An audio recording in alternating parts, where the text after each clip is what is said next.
WNYC Studios. Note to Self is supported by Mozilla, the nonprofit champion for a healthy internet and the maker of Firefox. Learn more about internet health at mozilla.org.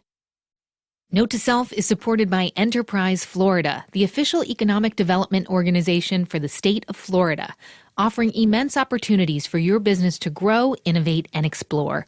Curious about what Florida could do for your business? Learn more at www.floridathefutureishere.com.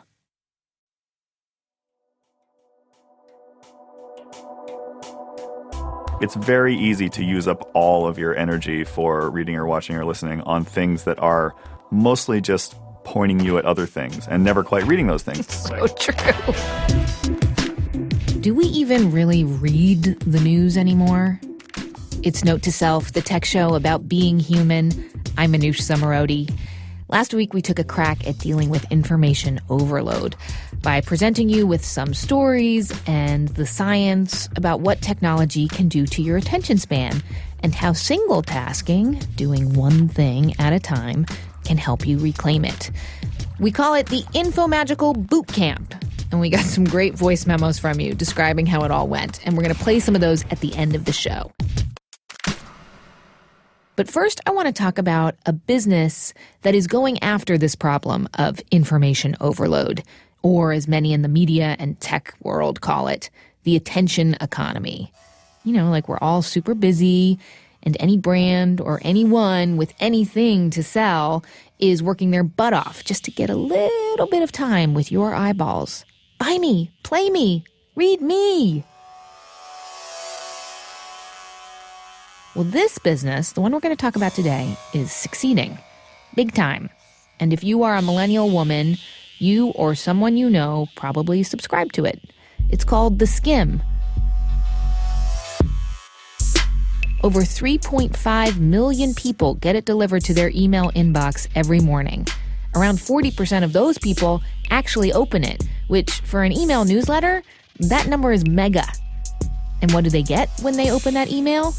A roundup of the day's top news stories, written in a girlfriend, let me tell you like it is, relatable tone.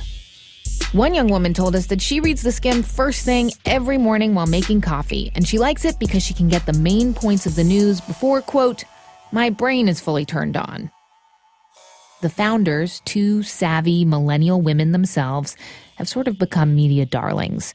We are really being the first brand to turn information and news into a lifestyle brand. And for us, lifestyle, we mean that really literally. How does information fit into your routines? And various tech and business websites and magazines have featured Carly Zakin and Danielle Weisberg as sort of true journalism success stories, where old school tech, email newsletters meet new media smarts, targeting the affluent and on-the-go millennial woman.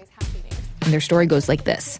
Nearly 4 years ago, Carly and Danielle quit their jobs as NBC News producers after coming up with the idea for the Skimm while sitting on their couch. Here they are being interviewed on MSNBC last year. We're seeing people so genuinely passionate about a brand rooted in news, and it's not just always happy news. When it's like the Cliff's Notes version of the news, which I like too, because everything's all in one place and it's short and sweet. The Skimm's core audience is women between the ages of 22 to 34 who live in cities, mostly in the Midwest and the South.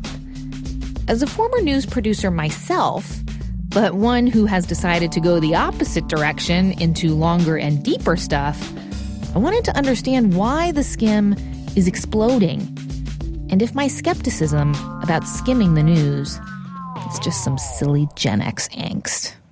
I'm Carly Zakin, co-founder at The Skimm. I'm Danielle Weisberg. I'm a co-founder at The Skimm. Yep. So we invited them into the studio. You're a news geek like we're news geeks. Our dream is that we had lots of friends that are just like us and want to talk about the news all day long and get as excited when wire stories were printed and would freak out when breaking news happened and stay up all night and talk to us about it. And, you know, we text all the time when anything like that happens. And I think for us, the reality was we saw that that is not true. And we learned, I think it was kind of a humbling moment, news was a hobby for us. It is not a hobby for everyone else. Sometimes news makes people feel stupid. Sometimes news makes people feel sad and depressed. Sometimes it makes them feel uninformed. And sometimes it makes them bored. And sometimes it makes them interested. And what we wanted to do and what we feel, it is a right and it is a responsibility to know what is going on in the world around you. And our biggest pet peeve before we started was when we would go to a dinner, whether it was a family dinner or a group of friends, and see who dropped out of conversation when. Because we were literally paid to read everything, we really rarely had those moments. But when we would watch people not participate because they didn't know sports news, or we had friends who were like, I don't know anything about the Kardashians, I don't pay attention. It's not like we're an ambassador to the Kardashians, but they're part of the zeitgeist. You should know about it. So to give you listeners an example of what exactly the Skimm's founders are talking about, I asked one of them to read one of their story blurbs aloud, something sort of typical of what you might find in the Skimm if you aren't familiar. I don't know if you guys are willing to play, but I thought it might be interesting. I brought one of your stories from today, and I was wondering if one of you would be willing to read one of them? Sure. Yeah? Yeah. There you go. It was the story about President Obama going to visit Japan on the anniversary of Hiroshima. Yeah. What to say to your friend who's going on a B-school trek to Japan. Say hi to President Obama. He's visiting Vietnam and Japan later this month, and yesterday the White House announced the trip will include a stop to Hiroshima, Japan, which means Obama will be the first sitting U.S. president to visit the site of where the U.S. dropped an atomic bomb at the end of World War II. Hundreds of thousands of people were killed in the attack, and a lot of survivors dealt with long-term health problems. Critics are saying that sorry is a word that should be left to Bieber, and that the president's often too quick to apologize for U.S. actions. Officials say this isn't an apology tour, but a chance to push for limiting nuclear weapons around the world. Well done. Thank you. So tone is key here. When you read that, what do you see as sort of being the hallmarks of a Skimm story? I think this was something that we saw yesterday in the news, and we were like, okay, big deal, he's going. Did you actually say? You did? Yeah. Oh, you did? Yeah, we're managing editors, and we still okay. touch every word. So we saw this yesterday, and we were like, okay, big deal, he's going. And then we were like, why is this a big deal? And we were going through it, and we were like, oh, well, it's a big deal because I didn't realize no U.S. sitting president hadn't been there before. I didn't realize that. And then we started reading the feedback that critics have called Obama an apologist for the U.S. And we were like, oh, everyone's worried like he's just going to be like saying sorry. You know, so we kind of kept saying like sorry over and over again. We were thinking about Cuba. And then immediately we're like, sorry makes me think of Bieber. And the Skimm girl, our logo is a caricature. It's a cartoon. And what she does is she represents everyone has that friend who's like the tell it like it is, no BS friend, just says it like it is. And that's what the Skimm girl does every day for millions of people. And so when we look at a story like this, we get to the point and we present it in a way that is very relatable. And I guarantee you other people that kept seeing the word sorry were also thinking of Justin Bieber. And when we put that in and they make that connection, it's a moment to kind of smile and maybe be like, okay, I get what they're trying to do here. But we're also educating them about what actually is a very historic moment. So just to push back a little bit, Yeah. what can they bring, though, to a conversation if all they have is this little blur? Well, I think, first of all, like, what we believe is that if, as long as whatever outlet, whatever story you're reading out there, as long as it's factually correct and it's hitting the main points of the story, like, why should there be only one acceptable medium of news? Like, why should you have to say that it's, you know, X amount of words or it doesn't count? Like, that doesn't make sense. People can understand things and bring various degrees of background knowledge to different stories. And that's for any outlet. So I think for us... You know what I think, though, for me, though? Yeah. Like, what I worry is that a young person would be like, I read these blurbs, so check it off. I think and not push themselves So or what not... we're saying is Well, I think what we're seeing, from the data, is that all traditional media companies, to be honest, should be saying thank you because we're providing blurbs, but we're also linking directly to their content. And are they clicking on them? They Yeah, are clicking so- on it. I mean, we hear again and again from sites out there that, you know, are kind of skeptical, and then we link to their coverage and they actually look at the data and are like, oh, wow, they really do have this engaged audience. And, you know, they might not have found the Reuters story on Syria by themselves. So I feel like, yeah, of course, there's like the skeptical, you know, negative side where you can look at this and be like, oh, they're saying that, you know, if this is all you have, it's not enough. But we're inspiring curiosity. And even if we aren't inspiring people, like, at least they're getting something. And something's better than nothing. So if we can get one person to know about this who wasn't going to seek out maybe this New York Times article or a Wire story from Reuters, we feel like we did a job well done. At what point do you have a responsibility to say, here's the information, beyond this, go in and have an opinion, because that is what being a voter is. So that is we what being actually- civic-minded is. We reached that point, and that's actually really affected our coverage. So for the election, for example, we launched for the first time a microsite called Skimm the Vote, where we have guides on all of the issues and truly like what the left says, what the right says. And it's been a saving grace for our audience. I can't tell you how many thousands of thank you notes we have gotten from people saying, I discovered a candidate I didn't even know about. I discovered a candidate I thought I liked. I did not like how they interviewed with the Skimm.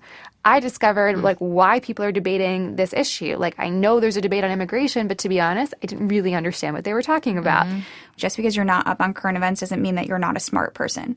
I think you can have interests that are like, I mean, we both talk about this, but our friends, you know, one of my best friends is a doctor, and, you know, the years and years she was in school, she wasn't reading the newspaper every day.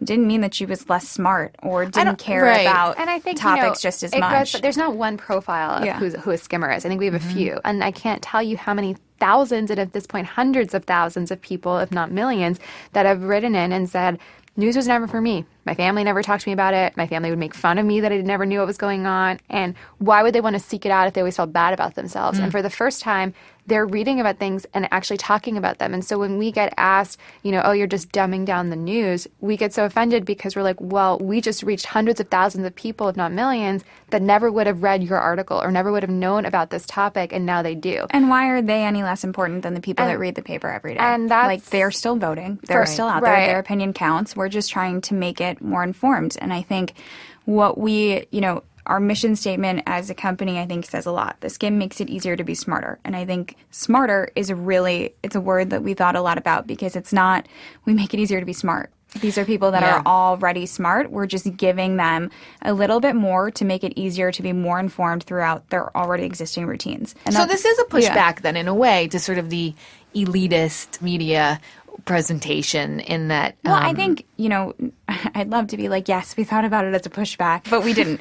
It's very much like we're asked all the time what we see our competition as. And it's not the New York Times, and it's not the other outlets we used to work for, and it's not startups out there. It's no matter how rich, how poor you are, no matter what you do, you have 24 hours in a day. And the attention economy, that game, like that is our ultimate competition. You are choosing who you are spending minutes with, and those minutes are counted for every company that's out there now. They want to reach people, and they want to have engagement with brands. That's like the ultimate thing you can say to a brand. You have market share, you have this audience, and we have that. And that is amazing, and it's unprecedented for a news brand that's, you know, under 4 years old. And it's something that we take really seriously. And if we have to read a story more than once to figure out what's going on, like, there's something wrong. And I felt like that was the case again and again. And it wasn't that I thought I wasn't smart enough to understand it. It was just, okay, maybe I have, you know, 30 seconds, and this really requires 4 minutes to get the whole story, but that's what I have. So in those 30 seconds, how can I understand what's going on? In a minute, another millennial, media analyst John Herman, gives his very nuanced take on where news journalism is going. It's cool and deep stuff. You're going to want to give this your attention. Stay with us.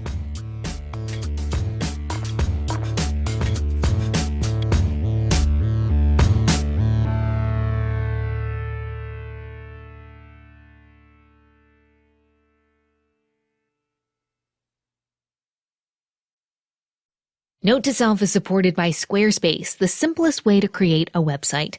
This new year, make your next move with Squarespace. Whether that's starting a business or launching a passion project, no matter what your goals are, Squarespace's award-winning templates can help you present your ideas to the world beautifully. Use offer code NOTE for 10% off your first purchase of a Squarespace domain or website. Squarespace.com. Make your next move. Make your next website. Note to Self is supported by Mozilla, the technology nonprofit that believes every person should be in control of their own privacy on the internet. Mozilla uses and promotes plain language policies that give people straight talk about their online privacy rights.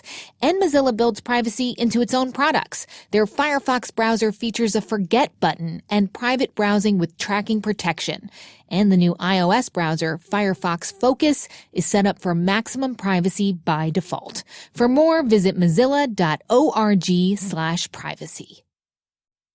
Hey, what's up? I'm Jessica Williams. And I'm Phoebe Robinson. And we are back this spring with an all-new season of our hit podcast, Two Dope Queens, from WNYC Studios. It's comedy. It's conversation with your fave celebs. It's me and Jess telling trife stories about my bottle obsession. Ugh, gross, dude. Why are you even bringing that up right now? Anyway, this season you'll hear from John Hamm, Carrie Brownstein, Tig Notaro, Gabrielle Union, and more. Ooh, my pits are sweating just thinking about Cool it. down, girl. Come on over to Two Dope Queens, wherever you get your podcasts. And Bono, call me.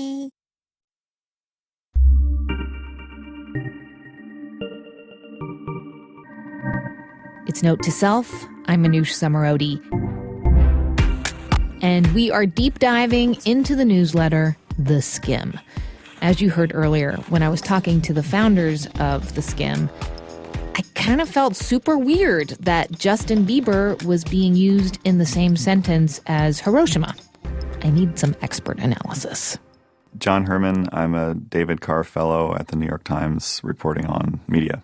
John Herman is one of my favorite people to read about how the state of journalism is shape-shifting.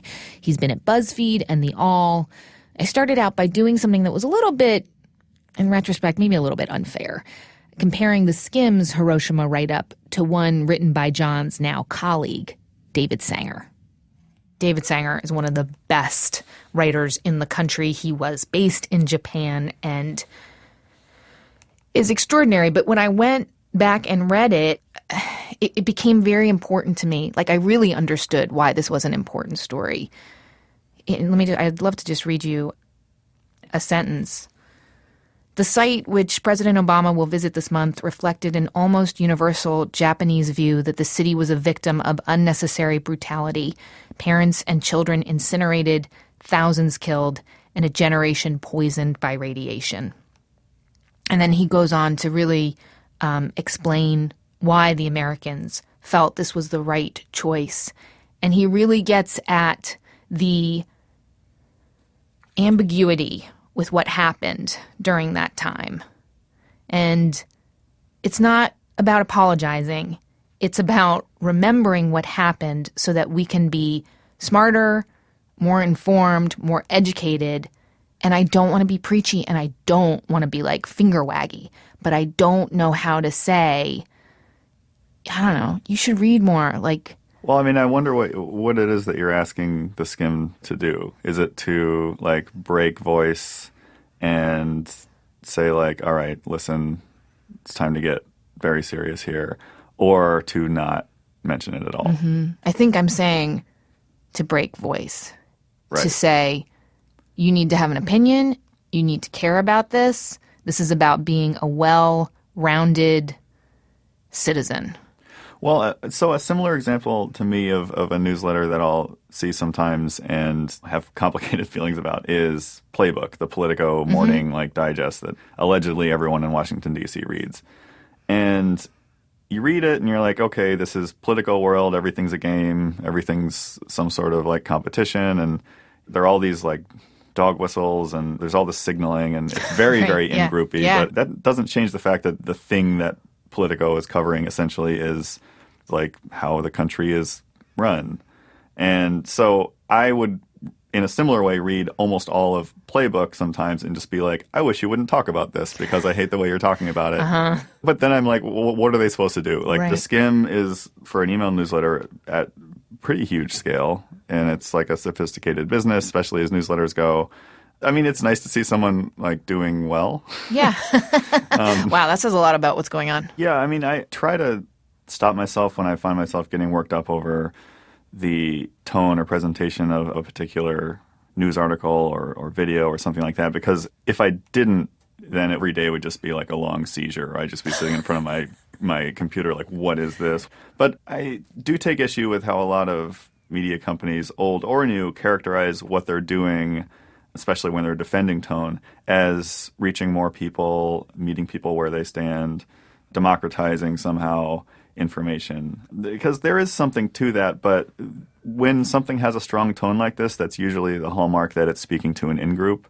And it's acknowledged in like the business plans of a lot of companies. The Skimm is one of hundreds of examples of this. Companies or products that say we are reaching a millennial audience, we're reaching people with spending power.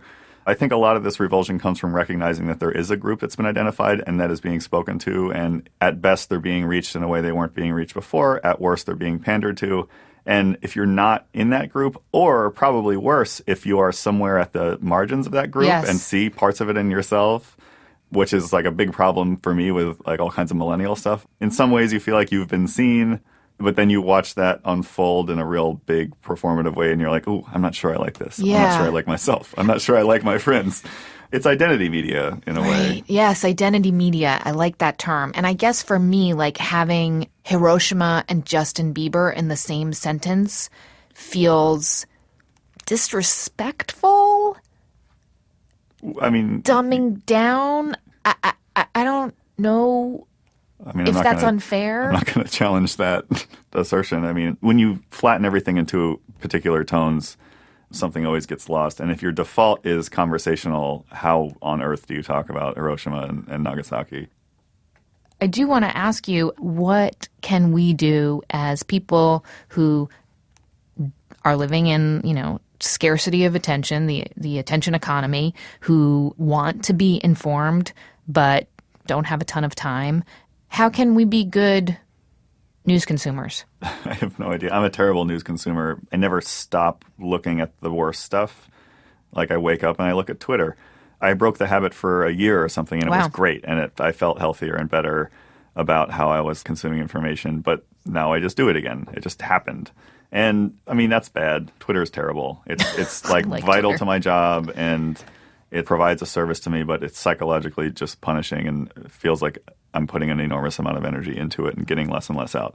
It's very easy to use up all of your energy for reading or watching or listening on things that are mostly just pointing you at other things and never quite reading those things. It's so like true. I read God knows how many hundreds of headlines a day and descriptions of those headlines, and then I sort of fill in the gaps in my head. The satisfaction sort of tapers off after a while. You sort of hit a wall or hit a point where what you're putting in isn't really like worth whatever relaxation or fun you're getting out. And I feel like I've hit that point with every feed or app that I use. Facebook certainly feels that way. Twitter feels that way. Snapchat to some extent feels that way. You're saying this is happening every time you discover a new platform. You have this joy, love, it's wonderful, it's awesome. Oh my God, I'm exhausted. Oh, there's something new. Right. Like, is this the new cycle? Well, I mean, for now it is. And it's just something that a product like the Skimm answers for sure, because you can like face this infinite like feed world of stuff that you'll never feel like you're on top of. Or you can read one thing and feel like you're sort of on top of stuff. At least you've completed something. You get to the end of it and it says you are done. The only time I really feel good about reading the news is when I've done so in an intentional way, where something wasn't necessarily served to me, but that I had to find it a little bit. That's not a sustainable way to read all the time, but it's a nice treat. It is. If I'm at the dinner party and I'm talking about this stuff, like, I mean, I recognize all the words, but I don't know anything about it. I guess what scares me is the thought of, like, you're describing this dinner party and all the people around it have only read something like the Skimm, and all they're throwing at each other are these, like, bite-sized chunks of information, and no one actually has anything to bring to the discussion because that's all there is. I mean, I would argue that everyone's kind of already doing that with their Facebook feeds or whatever feed they use to consume stuff. It's your own daily Skimm. That's what you have. You have a digest that has gradually been reflected back at you through, Facebook software or through the people you follow. I don't want to go to this dinner party. I would rather be home alone with my stack of magazines, but I guess that's me. I mean, and also, does this sound worse to you than the party where everyone read the same Times article that got passed around on Twitter, and everyone's like, which is a total nightmare because you can just hear it like, oh, okay, I read this too. So-and-so is going to do this version. So-and-so is going to do this version. We're going to argue. You can see it unfolding in slow motion. Like, maybe a good way to think of it is like your ideal media consumption is less about making sure that you can keep up with the people around you than feeling in some way fulfilled or better about yourself or the world, or at least more knowledgeable about things that are important. That is key, what you just said. not the external representation of how on top of things you are, or that that it's, National Puppy Day on Instagram. We all do this. We all have our own versions of this. It's just when you see it done very deliberately, maybe it's revolting. We all experience strong pressure to make sure that we are aware of the things that our friends and peers are aware of. And to see someone just say I'm going to identify types and serve them things that they can then consider shared knowledge. Maybe it feels dirty somehow, but I think it's just how media works. That's one of the great joys of reading the news now, is that no matter what it is you're reading, you can find a version of it that's going to make you hate the person who wrote it, hate yourself, hate everyone who's sharing it. It's all part of a balanced diet of extreme emotions that we enjoy as we read the news. Wow. John Herman, thank you so much. Thanks for having me.